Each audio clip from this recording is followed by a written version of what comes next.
잔인한 말로 상처를 줘도 부끄러움에 무릎 꿇지 말라라는 제목으로 하나님 말씀 증거하도록 하겠습니다. 우리가 성경을 보면은 이렇게 눈에 안 띄는 사람들도 있습니다. 그런 사람들이 하나님 앞에서도 쓰임 받지 못하느냐? 그렇지 않아요. 하나님 나라에 더 큰 일로 쓰임 받을 때 있다는 것입니다. 그러니까 그 조연이라고 합시다. 위대한 조연들이 있다라는 것입니다. 어찌 보면은 주연이 주는 감동도 있지만 하나님 나라에서는 조연, 엑스트라, 보통 사람, 약한 사람 이런 사람을 통해서 더 많은 일을 이루시는 거죠. 아니 세상의 구원과 복음화를 이루기 위해서 하나님이 뭐 위대한 사람 몇 명 섞였어요. 그게 우리 인간이 볼 때 위대한 거지 하나님이 볼 때 무명의 사람들이 더 많은 일을 한 거 아니겠습니까? 그 이름 띄는 거는 우리에게 이해를 주기 위해서 이름을 그냥 남긴 거지 그 사람이 뭘 이룬 게 아니잖아요. 하나님께서 사람을 통해서 하나님이 일하신 거죠. God works. 그거를 잊지 말아야 된다는 것입니다. 그런 의미에서 그래서 성경에서 조연같이 보이는 사람에게 더 집중해서 볼 필요성이 있다는 것입니다. 여호수아 기록이 많이 돼 있잖아요. 그런데 갈렙이 더 힘든 거죠. 우리가 갈렙 입장에 놓일 때가 더 많잖아요. 그가 2인자라 할지라도 충성을 다하고 지도자가 되지 못한다 할지라도 마지막까지 헌신하고 어려운 일 감당하는 갈렙의 모습. 그게 더 아름답지 않습니까? 다윗과 요나단 그럴 때 요나단이 힘든 거죠. 자기 자리를 친구 때문에 내려놓고 하나님의 말씀 때문에 내려놓을 수 있다는 거. 그 요나단에 대해서 사실 요나단의 길을 걸어야 될 사람들이 더 많거든요. 그게 하나님 나라의 더 큰 그릇이 될 수 있는 길이고 바나바하고 바울도 마찬가지죠. 바울이 물론 주도적으로 쓰임 받았지만 바나바 없는 바울이 존재하겠습니까? 교회는 바나바가 많아야 됩니다. 위로자라는 뜻이잖아요. 교회가 따뜻해지고 사람들 살리라 그러면 바나바가 훨씬 더 많아야 된다는 것입니다. 갈렙이라든지 요나단이라든지 바나바 이런 사람의 공통점이 뭐냐면 한 단어로 묘사한다 그러면 충성스럽다는 거예요. 이렇게 주도적으로 쓰임 받는 사람도 충성하겠지만 그 사람의 충성은 쓰임 받으니까 충성하는 거니까 어찌 보면 당연하다고 말할 수 있는데 이런 그 그릇에 가려 있는 사람들은요 충성할 수 없는 상황이라고 우리 인간적으로 생각할 수 있다고요. 그런데 공통점은 다 충성스럽다. 왜냐하면 충성하기 힘들고 어쩌면 어렵고 주목받지 못하고 이런 사람의 특징이 뭐죠? 잊혀지는 자리예요. 그리고 버림받는 자리라고요. 근데 여전히 충성스럽다. 우리가 걸어가야 될 길이라고요. 여러분 인생에도 풍년의 때가 있고 흉년의 때가 있다 그랬잖아요. 밀물 때가 있고 썰물 때가 있다고. 그러면 상황에 관계없이 충성스러우려고 그러면은 사실 밀물의 때 우리가 충성 못할 사람이 누가 있어요? 다 잘 될 때인데 썰물의 때 충성해야 되는 거라고요. 썰물의 때가 언제겠습니까? 여기 같은 2인자들 잘 눈에 안 띌 때. 이런 사람이 삶전체가 썰물의 때잖아요. 그때도 충성했다 그러면 그거보다 귀중한 건 없다는 것입니다. 그 헬라어 단어를 보면요. 충성이라는 단어하고 믿음이라는 단어가 피스티스, 어원이 똑같아요. 그래서 예를 들어서 믿음장이라고 얘기하는 히브리서 12장, 11장, 6절에 보면은 믿음이 없이는 하나님을 기쁘시게 못하나니 이 말씀을 충성이라고 번역해도 돼요. 충성이 없으면 하나님을 기쁘시게 못하나니. 그러니까 충성 없으면 하나님이 기쁨이 안 되고 하나님께서는 충성을 보신다는 거예요. 그럼 충성이 주도적으로 쓰임 받을 때, 회장할 때 이럴 때는 그 충성인지 아닌지 아직 몰라요. 근데 그 자리에서 내려와서 미천한 모습, 눈에 안 띌 때도 여전히 충성한다 그러면 그건 진짜죠. 그래서 여러분들이 충성하기 힘들 상황이 있잖아요. 이렇게 낮아진 상황, 버림받고 잊혀진 상황. 그게 충성을 증명하는 길이라고요. 뭐 만사형통되고 뭐든지 잘 되고 할 때 충성은 그건 두고 봐야 되는 거예요. 그죠? 그걸로는 필요 충분 조건이 되지 못해. 좀 더 봐야 돼요. 근데 이렇게 밑에 내려온 자리에 있을 때도 충성한다 그러면 그거는 진짜겠죠. 그건 왜 그러냐면은 하나님과 연결이 돼 있지 아니하면은 충성이 유지가 안 되기 때문에 그렇습니다. 어떤 사람이 열심을 다해요. 그럴 때 우리 눈에는 인간의 눈은 개눈이기 때문에 다 충성스럽게 보이거든요. 야, 저 되게 충성하는 사람이다. 근데 그 충성의 뿌리가 어디 있냐면 사람의 인정, 사람의 칭찬 뭐 이런 거에 뿌리를 두고 있을 수도 있잖아요. 그러니까 사람들이 기대하고 칭찬해주고 인정해주니까 무지하게 열심히 뛰는 거예요. 충성스럽게 뛰는 거예요. 그게 하나님께 뿌리를 두는지 사람에게 뿌리 두는지는 우리 눈으로 구분을 못해요. 그냥 말로는 그잖아요. 하나님 영광을 위해서 하나님의 뜻을 향해서. 그렇지만 그 구분이 안 되잖아요. 그런데 냉소적으로 사람에게 인정도 못 받고 칭찬도 못 받는 상황에 떨어졌는데도 불구하고 어디선가 충성하는 에너지가 나오는 거예요. 어디선가 충성하는 힘이 나오는 거예요. 그럼 그 사람은 하나님과 연결된 사람이라고요. 그죠? 우리 자신도 나도 나를 모를 때가 있잖아요. 내가 진짜 믿음인지 아닌지는 언제 아느냐 하면은 세상의 인정과 칭찬이 다 끊어졌을 때, 그때도 에너지가 나와야 돼요. 그때도 힘이 나와야 돼요. 그럼 하나님과 연결되어 있는 거예요. 기도의 사람은 어떤 상황이든지 넘어지지 않고 항상 공급이 있기 때문에 그렇습니다. 그래서 바닥이 무조건 나쁜 거 아니에요. 썰물의 때가 나쁜 게 아니에요. 썰물의 때도 굉장히 귀중한 우리에게 주는 그 메시지가 있다고 생각합니다. 지속적인 에너지가 있는 거.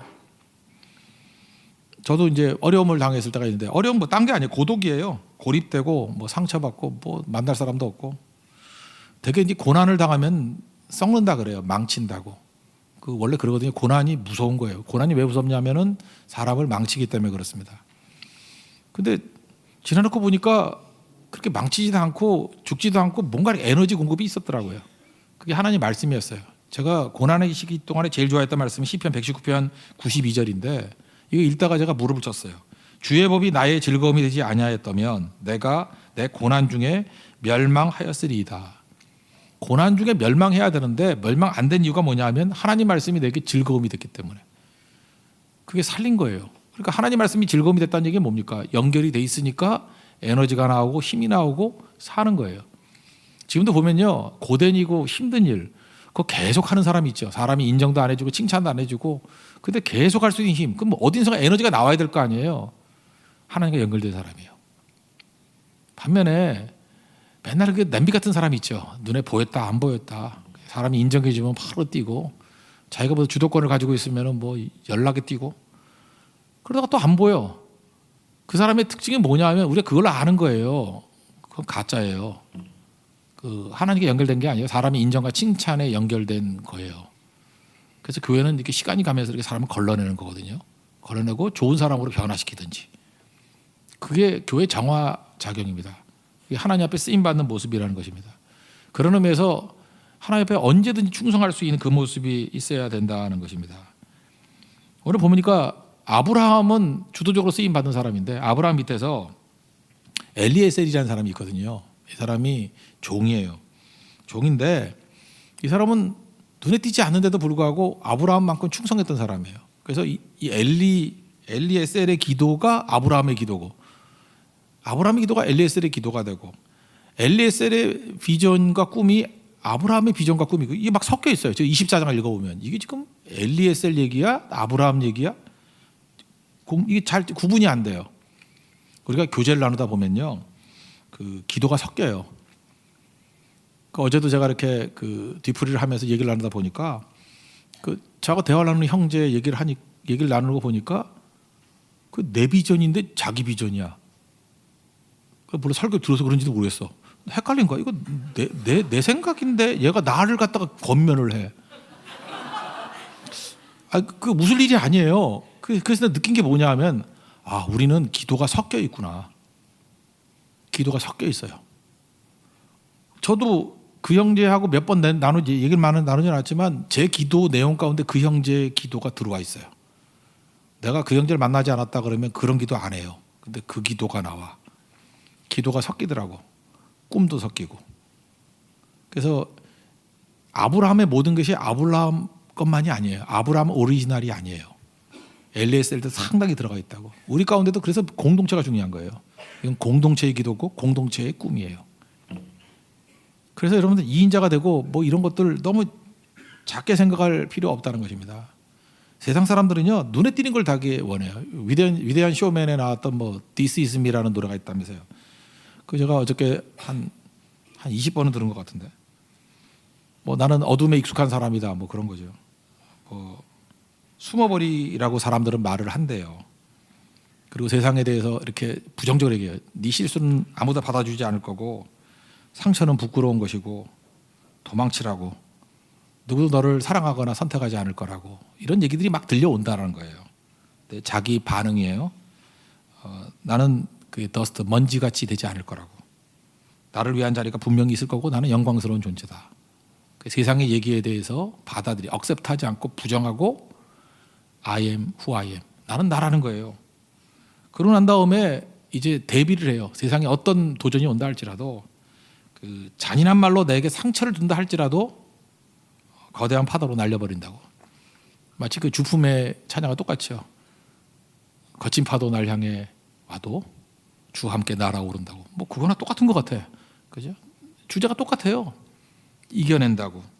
그리고 난 용감하게 맞설 거라고. This is me. 이게 나라고. 복음적이죠. 지금 엘리에셀이 바로 이 모습을 보여주고 있는 거예요.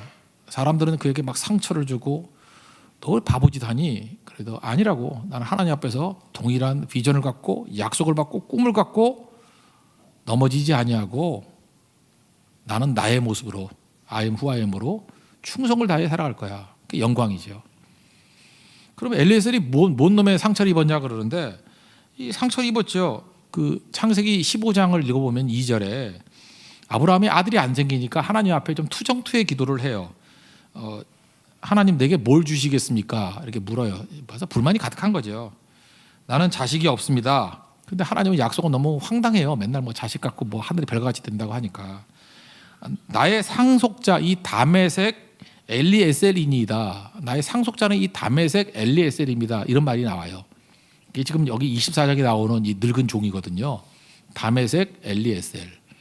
이거는 그냥 우리 성경 번역하고 같이 쉽게 다메섹 출신의 고향이 다메섹인 엘리에셀이다 이렇게 이해할 수도 있지만 히브리 단어라는 게 그게 모음이 없거든요. 모음이 없어가지고 분철을 어떻게 하느냐에 따라서 해석이 조금씩 달라질 수 있어요. 다라는 거를 접두어로 보고요. 메색이라는 거, 다 메색할 때 메세크, 메세크가 상속자란 뜻이에요. 그러니까 이걸 지금 중복해서 번역했지만 상속자 다메섹인데 다메섹이에요. 그러니까 그냥 내 상속자요 상속자인 엘리에셀 이렇게 번역할 수도 있어요. 뭔 소리인지 모르겠어요? 그게 메세크라는 게 상속자라는 뜻이라니까. 그리고 접두어로 쓴다 그러면 상속자 중에 상속자인 엘리에셀이 있습니다. 이렇게 번역할 수 있다니까요. 그러면 뭐예요? 엘리에셀이 상속자라는 뜻이죠. 또 한 가지 근거. 조카 롯이 이렇게 잡혀가잖아요. 잡혀갈 때 뭐 도와주겠다고 나오는 게 창세기 14장에 나오죠. 롯이 잡혀갔을 때 그때 창세기 14장 14절을 보니까 집에서 길리고 훈련된 사람 몇 명? 318명. 이게 웃기지 않아요? 그냥 군사를 데리고 뭐 가서 구했다 이러면 되는 건데 왜 굳이 318명이라고 세나 그거를? 여러분 안 궁금해요? 그냥 300여 명 그러면 될 것 같고 아주 궁금해봐 좀. 300여 명 그래야 될지 그 318명 이렇게 할 이유가 있냐고요. 그죠? 뭐 고기를 잡았을 때 153, 153마리 뭐 이렇게 해야 될 이유가 그건 분명히 메시지가 있는 거라고. 왜 셌을까 그거를? 히브리어나 헬라어는요. 우리 한국말에는 그런 게 없는데 넘버가 있어요. 넘버가 알파벳마다 넘버가 있어. 그래서 A라 그러면 뭐 번호 5라 그럴 수 있고 뭐 B라 그러면 10 이런 식으로 넘버가 있다고. 그 알파벳마다 넘버링이 다 돼 있어요. 근데 그 엘리에셀이라는 단어를 히브리어로 넘버를 다 합치면 318이에요. 똑같은 게 그런 게 있죠. 그 요한계시록에서 맨날 쓰는 거 있죠. 13장 18절에 보니까 짐승의 수가 있다. 근데 그 짐승의 수는 사람의 수니 666이다. 그 666이 어떻게 나오는 거냐 하면은 그 당시에 핍박하던 네로 황제 있죠. 네로라는 스펠링을 그 번호로 합치면 666이 나와요. 그래 666은 뭐 이렇게 그 오멘 같은 데서 뭐 머리 미니까 666 나오고 그런 거 아니고요. 당시 이거 읽으면 잡히잖아. 그러니까 네로를 얘기하는 거야. 네로. 그죠? 사람의 황제, 우리를 핍박하는 네로가 있다. 그게 맞는 거예요. 그렇게 해석하는 거예요. 그렇게. 그런 해석법으로 본다 그러면 318명이라는 거 이렇게 얘기할 수 있죠. 엘리에셀이 이끄는 무리가 가서 구해줬다. 그렇게도 해석할 수 있어요. 어쨌든 간에 이런 단서 저런 단서를 놓고 볼 건데 아브라함의 마음 가운데는 엘리에셀이 있었다고. 그래 엘리에셀도 자기도 웬만큼 믿었던 것 같아. 내가 상속자다. 그런데 하나님이 엘리에셀 아니라 그러잖아요. 아마도 다 아브라함이 엘리에셀한테 이런 얘기를 했을 거야. 너 아니래 하나님이.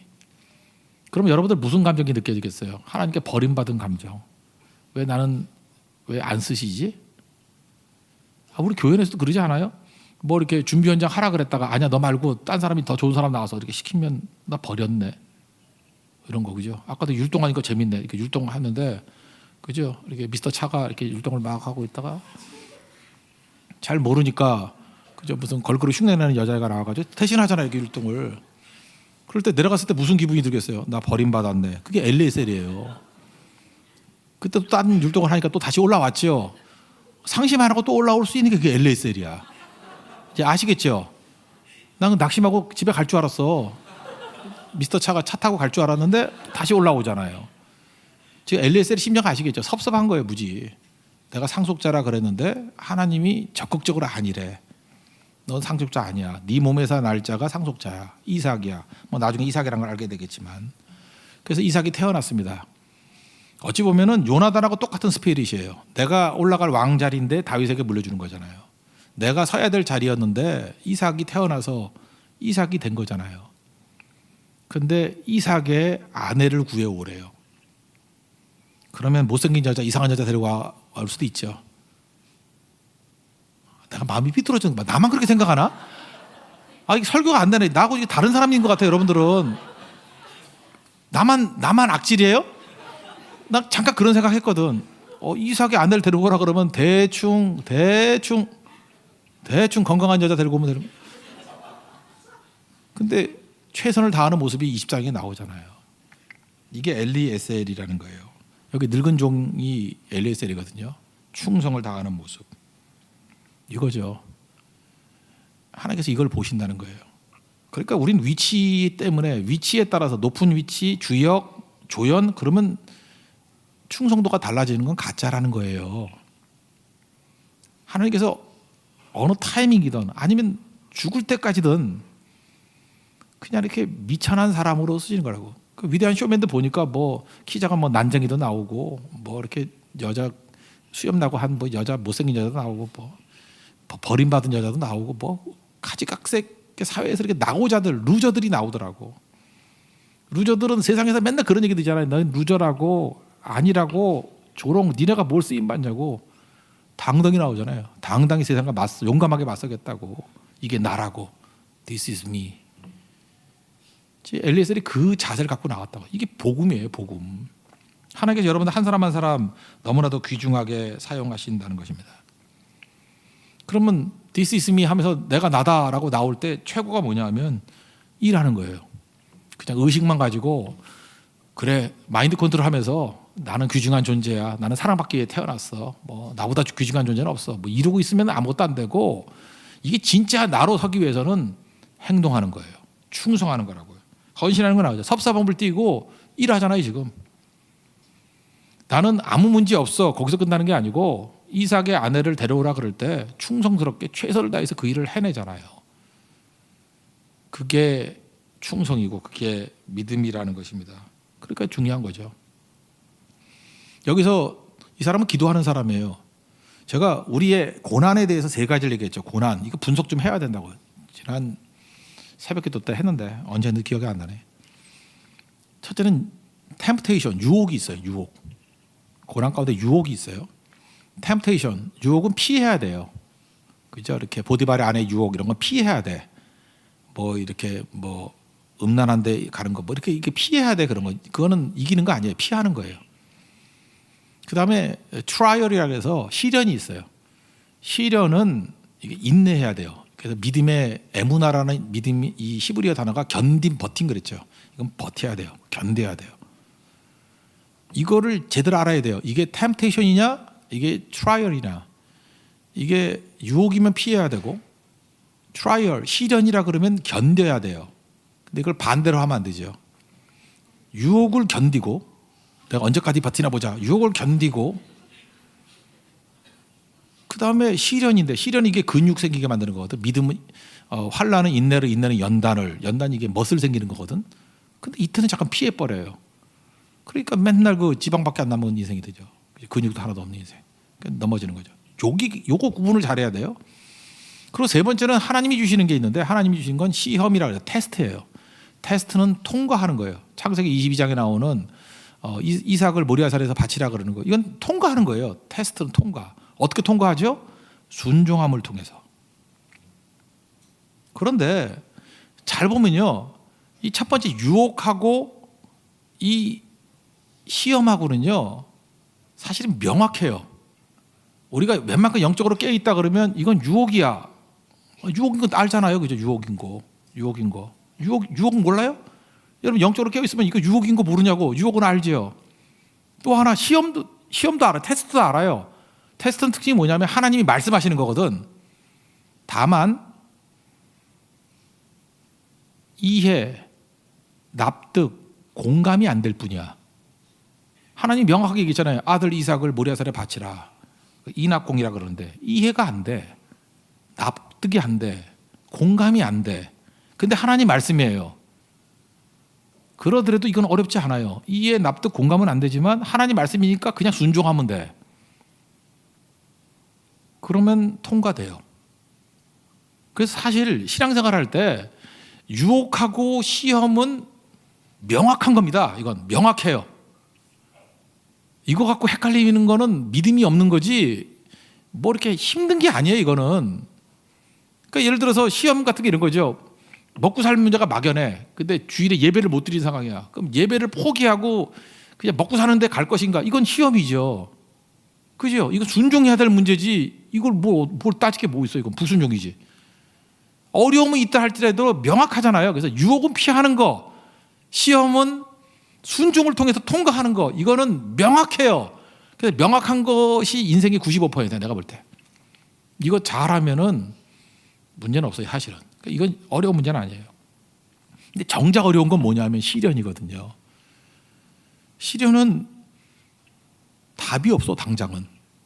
오늘 창세기 44년 같은 데 보면 그 베냐민을 애굽에 보내야 될 것인가 말아야 될 것인가. 이게 지금 우리는 그 전지적 작가 시점에서 보니까 다 아는 거지만 야곱의 입장에 놓고 볼 때 아니 사랑하는 아들인데 죽을 수도 있는 가능성이 있는 애굽에 보내는 게 하나님의 뜻인가? 내가 데리고 있는 게 하나님의 뜻인가? 헷갈리지 않아요? 그래서 술수를 쓰다가 나중에 어떻게 돼요? 하나님께 맡기잖아요. 하나님의 은혜에 맡기고 기도하고. 그래서 인생에서 정말 힘든 거는 트라이얼이에요. 이게 뭐가 뭔지 몰라. 여러분도 마찬가지 아니에요? 그 뭐 어떤 결정을 내려야 될 때 둘 다 하나님의 뜻같이 보이고 둘 다 문제는 없어. 근데 어느 길로 가야 될지 모르는 거야. 그럴 때는 기도하면서 있어야 돼요. 기도하면 버텨야 된다고. 견뎌야 된다고. 그리고 하나님께서 상황을 통해서 여건을 통해서 어떤 때는 하나님께 확신을 주시는 걸 통해서 길을 열어주시는 거죠. 여러분 인생 가운데 지금도 시련에 빠진 사람들이 꽤 있어요. 잠깐 정답 찾으려고 그러지만 몰라요. 그거는 하나님이 정답을 금방 알려주는 게 아니야. 기도하는 가운데 나를 다듬어가고 근육이 생기는 가운데 깨닫게 되는 거예요. 지금 말고 조금 있으면 깨닫게 되는 거. 예, 그런 거라고요. 그런 거. 여기 잘 보세요. 엘리에셀이 유혹은 피하고, 유혹이 뭐예요? 막 대들고 그러는 거죠. 하나님 날 버렸어. 이 유혹은 피했어요. 그리고 또 하나 시험도 통과했잖아요. 뭐 상속자가 되던 아니면 종으로 있던, 하나님이 종으로 있으라니까 하나님 말씀이 명확하잖아요. 종으로 있는 거잖아요. 근데 지금은 이삭의 아내를 고르라고 하는 거는 시련이죠. 모르잖아요. 뭔지 누군지. 모를 때 어떻게 해요? 그럼 계속 기도해요. 하나님 순적히 길을 인도해달라 기도하고 잘 만나게 해달라 기도하고. 그래서 시련 가운데는 하나님께 기도하면서 하나님의 응답을 구하는 모습이 있더라는 것입니다. 이게 되게 중요한 거예요. 우리 하나님 시험하지 말라 그러니까 많은 사람들은 그냥 하나님께 기도도 안 하는 것인 줄 알고 그래요. 하나님께서 시험하지 말라는 거는 의심해가지고 불순종하려고 이렇게 찔러보는 거, 시험하는 것도 있죠. 이렇게 누구 골탕 먹이려고 하는 질문, 그런 거 시험이에요. 하나님 시험하지 말라 그럴 때 그런 거 하지 말라는 거고, 하나님의 뜻을 알라고 묻는 거는 그거는 시험하라 그런 것도 있잖아요. 대표적인 게 11조 같은 거. 말라기 3장 10절 보니까 만군의 여호와가 말한다. 너희의 온전한 11조를 창고에 들여 나의 집에 양식이 있게 하고 그것으로 나를 시험하여 내가 하늘 문을 열고 너희에게 복을 쌓을 곳이 없도록 붙지 아니하나 보라. 시험하라 그랬잖아요. 이게 뭐죠? 내가 믿음이 연약해서 그래요. 근데 하나님이 된다 그러는 건 해봐야 될 거 아니에요. 해봐서 되는 거를 한번 실행해 보라는 거죠. 그래서 뭐 참전에 김광석 회장 같은 분은 진짜 순종을 했어요. 뭐 액수도 많은데 그냥 그대로 했어. 했더니 이대로 되더라는 거예요. 이건 뭐예요? 이건 어떤 시험이죠? 하나님 말씀이 진짜 되는지를 실험해 보라는 거예요. 시험을 하듯 실험이란 말이 맞는 거죠. 실험해 보는 거죠. 우리 교회도 이렇게 해서 실험해서 승리한 사람 꽤 많아요. 저는 목회자니까 저는 다 알잖아요. 예를 들어서 비슷한 은혜를 받은 사람이 있어. 여러분 어느 정도 액수가 되면 11주 할 수 있어요? 여러분들은? 어떤 사람이 돈도 못 벌다가 1,000만 원을 벌었어. 그럼 11조가 얼마예요? 100만 원. 하죠. 100만 원 할 수 있죠. 하나님께서 여러분 은혜를 주셔가지고 1억을 줬어. 1억을 주면 11조가 얼마예요? 1,000만 원. 다 할까요? 내가 볼 때 이제까지 경험해보면 반밖에 안 해. 반은 하고 반은 안 해. 그래서 하나님께서 그의 그릇에 맞게 다시 그의 소득을 줄여줘. 엄청 줄여서 거지되게 만들 때도 있고. 내가 이름만 얘기하라 그러면 얘기할 수도 있어. 너무 많아 그게. 더 나가서 하나님께서 어떤 사람에게 10억을 줬어요. 매달 10억을 줬어요. 10억을 주면 11조가 얼마죠? 1억. 1억을 할 수 있어요? 할 수 있는 사람 거기에서 또 다시 반으로 줄어가는 것 같아요. 하는 사람은 하나님께서 계속해서 쓰임 받는 거. 그게 실험이에요. 실험. 근데 그걸 못해 또. 손이 떨려서 못해. 딴 이유를 찾아내. 뭐 이렇게 헌금을 하면 교회가 썩는다느니 뭐 부패해진다느니 뭐 별소리 다 하고 그러니까 또 하나님이 또 알아서 또 줄여줘요. 줄여주고 뭐 다리 부러지게 만들고 뭐 하여튼 이래. 그래서 결국 11조만큼 딴 데 다 쓰게 만들어. 새끼들 공부 못해가지고 뭐 삼수사수하게 만들어서 그 돈 다 쓰게 만들고 꼭 그렇게 되더라니까요. 그러니까 이거 실험하라는 게 무슨 얘기인지 알겠죠? 믿음으로 끝까지 밀고 나가는 게 필요하다는 거예요. 근데 엘리에셀은 이런 부분에서 하나님 앞에 철저히 믿고 의지하는 실험하는 거예요. 그래서 여기 뭐라 그래요? 그 만나는 조건 얘기하잖아요. 이러한 조건 얘기하면서 뭐 그 조건이 중요한 건 아니기 때문에 나를 만나서 이렇게 물 먹이고 하는 그런 거잖아요. 그러면은 그게 하나님이 택하신 종인 것으로 알겠습니다. 이건 하나님을 의심해서 시험하는 게 아니라 하나님의 뜻을 묻는 거잖아요. 기드온도 그랬죠. 사사기 6장 뭐 잘 읽지 않겠지만 기드온은 이건 또 굉장히 비겁한 놈이에요. 이거 겁쟁이라서. 근데 하나님께서 그거라도 이렇게 시험해가지고 확신 갖기를 원하는 거예요. 하나님 나 보내는 게 맞아요, 안 맞아요, 뭐 이랬더니 처음에는 하여튼 치사한 놈이에요. 무슨 고기를 갖다가 뭐 삼겹살 같은 거 갖다가 바위에 올려놓겠대. 하나님이 태워주면은 나를 부르신 거로 느끼겠대. 하나님이 무슨 내가 숯불가의 사장이냐 임마 너 그런 걸 시험이라고 하냐. 하나님이 참 성격도 좋아. 나 같으면 그냥 그 삼겹살에 불을 안 내리고 그냥 그놈 머리에 불을 내릴 것 같은데 하나님이 그래서 좋으신 하나님이야. 참 좋으신 하나님. 바위에 올려놨더니 거기에 불이 내려가지고 딱 태워서 없애버려요. 그러면 그 말 같지도 않은 걸 했으면 가야 되는데 하나님 한 번만 더. 그때 양털을 갖고 오더니만 이상한 놈이에요. 그죠? 양털에는 물이 흥건하게 적게 해주시고 옆에는 뽀송뽀송 얘가 뭐 청소를 많이 했는가 봐. 이게 있고 여자애 같아가지고 그죠? 뭐 이렇게 뽀송 여기는 물이 흥건하게 뽀송뽀송. 하나님 정말 좋으신 분이에요. 그죠? 그냥 물벼락을 해가지고 그러면 한 날릴 것 같은데 하나님은 그렇게 안 해. 참으시고 그래 알았다. 양털에다가 물이 모이게. 나중에 짰더니 물이 흥건하게 돼요. 옆에는 뽀송뽀송. 그럼 가야 될 거 아니에요. 하나님 한 번만 3-4번이라는 게 있잖아요. 동량해보 3-4번 한 번만 더. 혹시 우연의 일치로 혹시 이게 양털이 이게 습기를 이렇게 끌어들이는 힘이 있을지 모르니까 반대로 양털은 뽀송뽀송 옆에는 흥건하게. 그러면 그냥 그걸 태워 죽일 것 같은데 하나님이 또 그것까지 들어주셨어요. 저는 이걸 왜 그렇다고 생각하냐면 이거예요. 기드온이 충성하려고 하니까 하나님 이렇게 유치찬란한 얘기도 들어주시잖아요. 저는 이걸 좋게 생각해요.